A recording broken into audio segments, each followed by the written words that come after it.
Guys, a number of people have been asking me about, do you have a spike protocol, how to dissolve the spikes, stuff like that.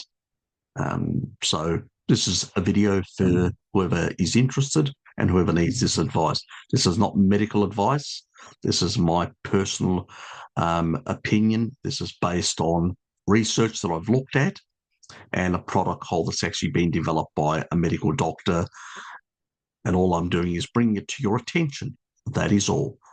From there, you require to basically do your own due diligence, whether you bring it to your physician's attention. That's up to you. You're a free person, a free agent to decide in that regard. I'll provide a link to the information of the protocol, plus the link to the study as well. So let's get going. I'll just share my screen.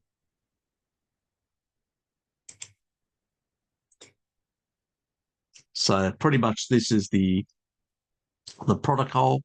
So it just gives you a bit of an idea, rundown of how it actually what's happening inside, how it actually dissolves.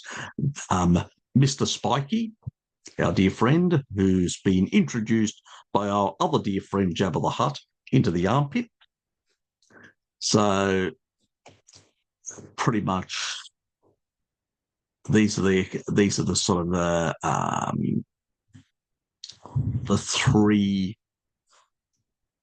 type of supplements you need to take: bromelain, nattokinase, / you can also take lumbrokinase, which is slightly more expensive but has some additional effects, which I'll explain a bit further, and curcumin.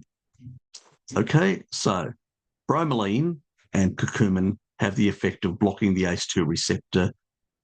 So Mr. Spiky, so either from Jabba the Hutt or either from Mr. C19, cannot enter the cell. So it has a blocking effect. So you can actually say it has something akin to an antiviral effect as well, since it actually is blocking the entry into that. And then it actually, the proteolytic enzymes, which is the nattokinase, bromelain. When I say nattokinase, think also lumbrokinase is playing a similar role in this, has the ability to degrade Mr. Spiky. Now, the protocol is, and you want to be taking it in the morning, so bromelain, 500 milligrams once daily, nattokinase, 2,000 F units twice daily, and curcumin, 500 milligrams twice daily. So if you take it in the morning, all three. In the late evening before going to bed, you'd be taking the nattokinase with the curcumin extract. Okay, so the curcumin has antiviral effects, which we know the ACE2 receptor has some other anti-inflammatory and antifibrotic things, but they're secondary to in regards to the protocol itself. And it's the same with those things. Now, here is the study. I'll provide a link to that. And that figure comes from figure 3 in the actual study itself. So if anybody wants to look at that. Lumbrokinase is a supplement that's well available all over the place. You can get it in different dosages and all that. Kogan's have it for about 30 odd bucks, which is pretty competitive, and you get about 10,000 FU. But there are different things. It's always good to take this on an empty stomach. You don't want stomach acidity being too high and degrading. So these enzymes, we want to take them early in the morning when we wake up, and not eat anything at least 30 minutes after we've taken it. I'd leave it for an hour. You take the 3, and then late at night before you go to bed, I'll take the other 2. So by then you've already digested and stomach acid has come back down to normal sort of ranges. Well, as long as you're not eating late. So lumbrokinase is an enzyme derived from earthworms. It's used as a dietary blah blah. Fibrolytic properties, breaks down fibrin. So it's good to break down blood clots. So if people have actually accumulated blood clots, my old man had after a close encounter with Jabba the Hutt. Yes, Star Wars experience he had. And as a consequence, he got a whole lot of clotting, so it had a dual purpose. One, and the other one to deal with that. Librocontin is often used as an alternative to anticoagulant medication. This one tends to basically, Dad was using a blood thinner at the time, and before that he was also using a sort of an a sort of certain another medication. I can't remember what it was called now. It's a while ago, but it was an anticoagulant. And at the same time, I wasn't using nattokinase because the problem with nattokinase is it reacts through a lot of pathways. Yes, it is cheaper, but the problem is that it reacts through a lot of pathways and interacts with a number of medications. So if somebody's on medications, I would not recommend nattokinase. If somebody's not, because in particular, if they're on medications and they're taking nattokinase, it will increase the possibility of bleeding, where lumbrokinase is much, much safer in that regard. Okay. Lumbrokinase, if people have bleeding disorders, like severe genetic type bleeding disorders or active bleeding,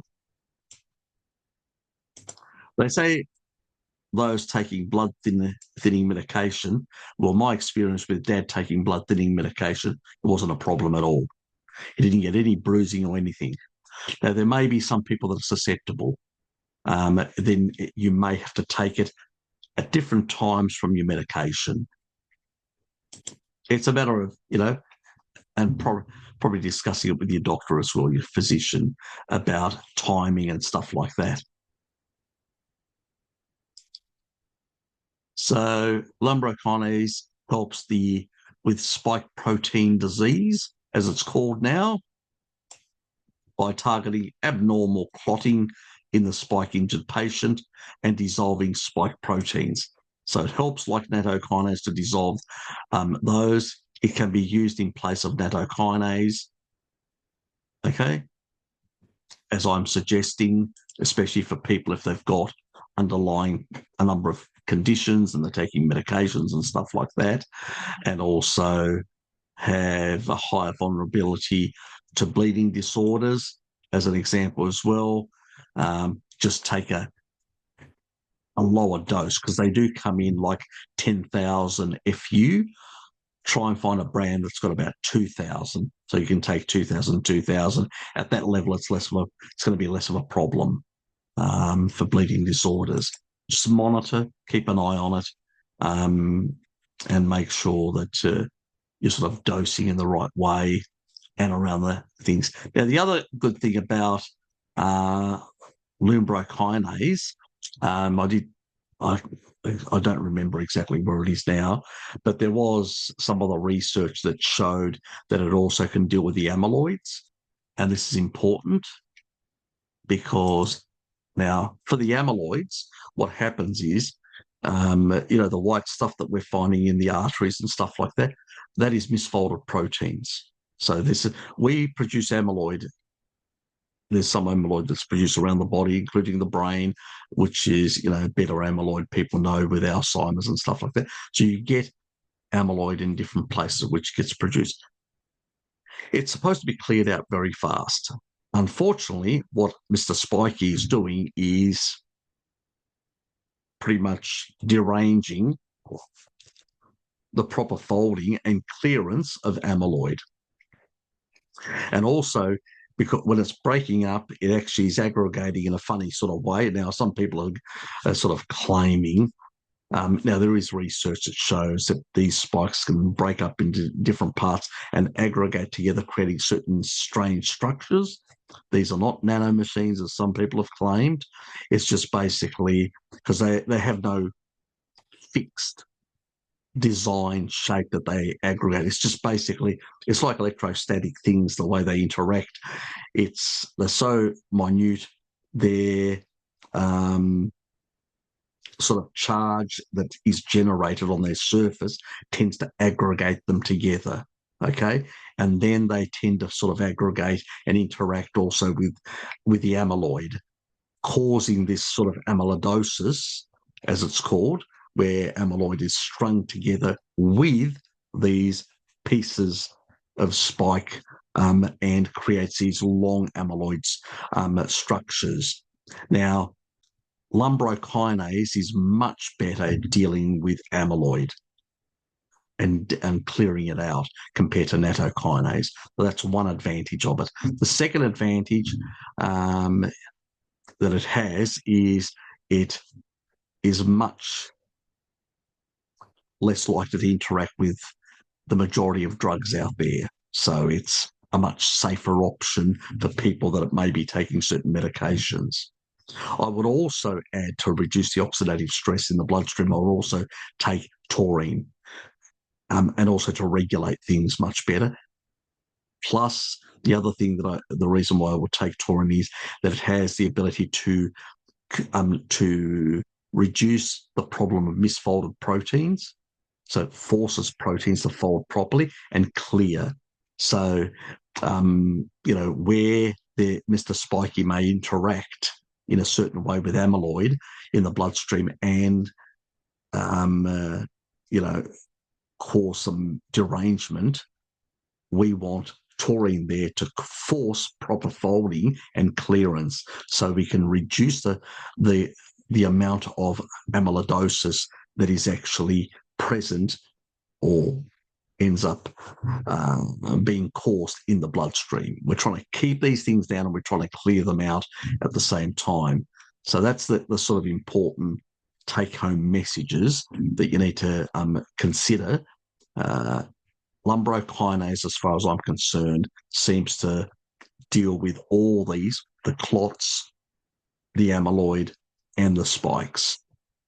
So it seems like a much better option compared to nattokinase. I'm not poo-pooing nattokinase, but nattokinase I haven't found any really strong, good research showing me that it's a very strong anti sort of amyloidosis type of. I haven't seen any amyloidosis therapies or protocols of any sort. So, and if people have done like multiple, let's say they've boosted Jabba the Hutt multiple times, obviously they're going to end up with a much bigger load and in the small arteries and all that with far more, small fragments and stuff like that. The consequence of that is that's another area where you get far more aggregation and higher levels of amyloidosis. So you need something to be able to go in there and clear it out. And lumbrokinase seems to do a better job than nattokinase. So that's your option. If you've only, let's say, probably done twice and you just want to make sure that everything's cleared out, nattokinase is probably the cheapest option for you to do it for a number of months. I would do this protocol if somebody's only done 2, probably about 4 to 6 months. If you've done more, I would definitely be considering something 9 to 12 months to be guaranteed that you've actually cleared the stuff out. And there are a number of scans that people can do to find these micro particles in their bloodstream. So there's that option as well. So you'd have to ask a physician, because in different jurisdictions, different sort of approaches exist and different testing exists. So that's pretty much it. Um, so I'm just providing this information for people for their own needs, or maybe a family member that needs this information. Please share it around. There's a lot of people that have sustained injuries due to Mr. Spiky going rogue in their system, and due to them having multiple close encounters with Jabba the Hutt. And he's a very dangerous fellow, believe me. Anyway, apparently he works for Pfizer nowadays, I hear. Great fellow, actually, but, misunderstood, apparently. But to my dear friends out there in censorship land, you know, be nice, be nice. So that's pretty much it, guys. I hope that's informative and useful for you. If you've got any questions, just leave them in the comments, and I'll get back to answer and clarifying any point that some people. I think it's very self-explanatory, the protocol, what you need to do. The only difference is the option of nattokinase or lumbrokinase as your two options, depending on your circumstances, your finances, and all these other factors. Anyway, that's it. See yous.